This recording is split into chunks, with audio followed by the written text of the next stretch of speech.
Hello and welcome to today's video break. We're in Psalm 31:11. Because of all my enemies, I am the utter contempt of my neighbors and an object of dread to my closest friends. Those who see me on the street flee from me.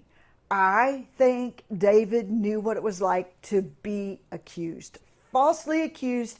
His reputation was in question. And the amazing thing about it is, even his closest friends abandoned him.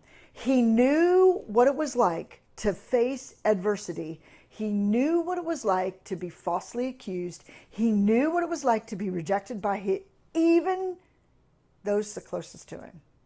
Now, friends, before you start judging his closest friends and thinking, why would they do that?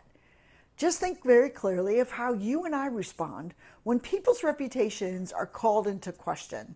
Do we necessarily want to be seen by those whose reputations are, questionable right now? Or are we those types of people that say, you know what? I'm not going to be consumed about what other people are thinking. I'm going to walk with those whose reputations are under question right now. Do we flee from those people, or do we walk with them? Think of how you responded maybe sometime when your reputation was your character was being called into question. Who stood with you? Jesus knows. Peter, denied knowing Jesus. He was one of his closest followers, and yet he denied him.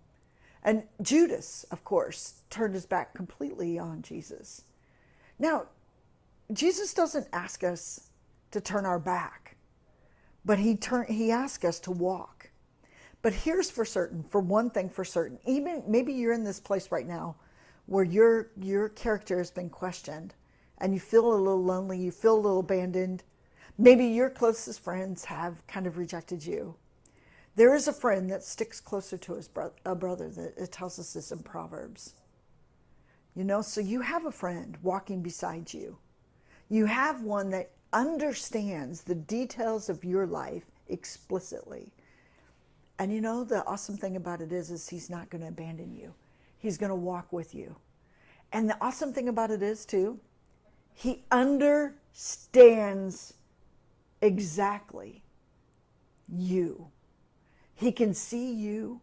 He knows what you've been through. He knows you. But are you going to allow him to be that one that walks beside you?